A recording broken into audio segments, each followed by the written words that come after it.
Hello viewers and subscribers, ఎలా ఉన్నారు? బాగున్నారు కదా? లాస్ట్ వీక్ హైదరాబాద్ వెళ్ళానని చెప్పాను కదా. అక్కడి నుంచి చార్మినార్ చూడడానికని వెళ్ళిపోయాము. ఎర్లీ మార్నింగ్ 5కి స్టార్ట్ అయ్యాము. 8 o'clock కల్లా రీచ్ అయ్యాము. అయితే అక్కడికి ఆకలేస్తుంది కదా అని చాయ్ ఆర్డర్ చేసుకున్నాము. డబ్బులు ఇస్తే టోకెన్లు ఇచ్చాడు. ఆ టోకెన్లు ఇస్తే టీ ఇచ్చారు. సరే ఆ టీ తీసుకుని బయటికి చక్కగా చల్లగా ఉంది, బయటికి వెళ్ళి తాగేసాము. టీతో పాటు బన్ను కూడా ఆర్డర్ చేసుకున్నాము. సో టీలో బన్ వేసుకుని ముంచుకుని అది చక్కగా తినేసాం. సో టిఫిన్ పని అయితే అయిపోయింది.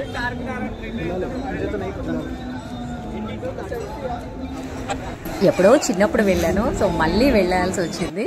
చిన్నప్పుడు వెళ్ళింది అంత గుర్తుండదు కదండి. సో మళ్ళీ వెళ్ళాను అనమాట లాస్ట్ వీక్. సో మా వారు పిల్లలు చక్కగా ఆడుకుంటున్నారు.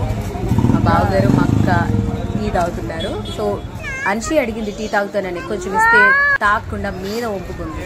అది తుడవడానికని నేను వెళ్ళాను. చార్మినార్ అక్కడ అంతా చాలా నచ్చింది. దాని పక్కనే మక్కా మసీద్ ఉంది. అంతా బాగుంది, కానీ టూరిస్ట్ ప్లేస్ కదా, నీట్గా ఉంచుంటే ఇంకా బాగుండేది అనిపించింది. ఆ తర్వాత మక్కా మసీదులోకి వెళ్ళామన్నమాట. అక్కడ బోర్డు రాసింది చెప్పులు వేసుకోవద్దని. సో చెప్పులు తీసేసి లోపలికి వెళ్ళామన్నమాట. అక్కడ నాకు బాగా నచ్చింది ఏంటంటే, టూరిస్టులు వస్తున్నారు కదండి, చాలా మంది జీన్స్ వేసుకుని టీషర్ట్స్ వేసుకుని ఇట్లా వస్తారు కదా, వాళ్ళు చున్నీలు లేవని వాళ్ళకి చున్నీలు ప్రొవైడ్ చేస్తున్నారు. అదైతే నిజంగా ఆ చున్నీలు లేని వాళ్ళని లోపలికి అసలు రానివ్వట్లేదు. అది నిజంగా చాలా బాగా నచ్చింది.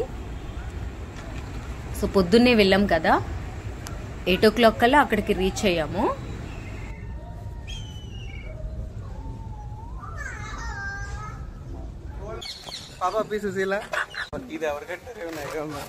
ఆ లోపల ఏదో హుండీలాగా వేలాడుతుంది, బట్ నాకైతే తెలియదు. అది ఇక్కడ చింత చెట్టు కనిపించింది, దాన్ని కూడా షూట్ చేశాను.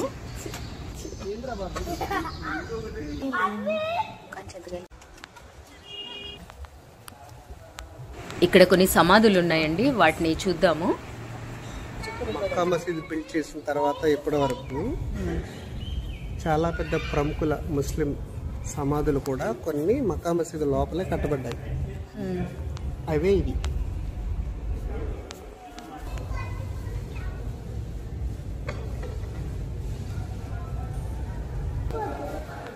మామూలుగా మనం దర్గా ఉంటాయి, ఏదైనా దర్గా ఇలా ఉంటది. దర్గాలో ఉండే వాటికి మాత్రమే అలా ఉంటాయి. అంటే Saint kind of Holi person అలా. ఇవి రెండు పిల్లర్స్ అనుకో, ఈ 2 పిల్లర్స్ మీద మనం మామూలుగా డాబాలు కట్టేటప్పుడు కన్స్ట్రక్షన్ కి స్లాబ్ ఇలా వేస్తాం.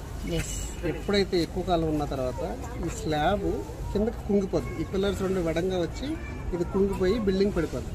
ఇప్పుడు ఇంజనీర్స్ కట్టిన టెక్నాలజీని బేస్ చేసుకుని 4 పలకలుగా అంటే స్క్వేర్ టైప్ లో ఉండే ప్రతి బిల్డింగ్ దాని యొక్క లైఫ్ స్పాన్ తక్కువ రావడానికి ఈ ఆర్కిటెక్చర్ కారణం.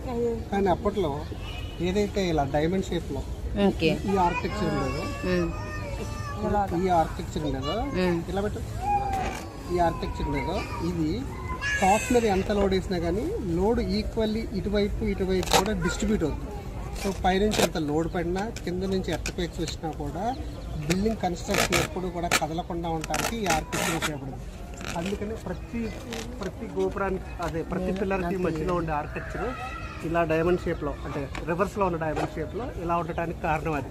ఇప్పుడు మనం ఇల్లు కట్టినట్టు డాబాల్లా కట్టకుండా దానికి కారణం అదే. సో ఈ ఎంటైర్ మక్కా మసీద్ కూడా ఆ రోజుల్లో కట్టినప్పుడే ఎటువంటి సున్నం లేదా సిమెంట్ యూజ్ చేయకుండా కట్టారు. అలా కట్టినా కూడా ఇన్ని సంవత్సరాల పాటు ఇది చెక్కు చెదరకుండా ఉండడానికి కారణం ఏంటంటే ఇంటర్లాకింగ్ టెక్నాలజీ. స్టోన్కి మధ్యలో ఇంటర్లాకింగ్ టెక్నాలజీ యూజ్ చేసి దాన్ని బిల్డ్ చేశారు. కాబట్టి ఒక స్టోన్కి బై డిఫాల్ట్ ఇంకో స్టోన్ సపోర్ట్ చేస్తూ ఉంటుంది. So there is no requirement of cement or any other third party material. So that's why it's long lasting and it's charming forever and ever. మా బావగారు చాలా బాగా ఎక్స్ప్లెయిన్ చేశారు. So మా బావగారికి ఒక లైక్ ఇవ్వండి. ఈరోజు వ్లాగ్ ఇది. మరొక వ్లాగ్తో మళ్ళీ కలుద్దాం. Bye bye.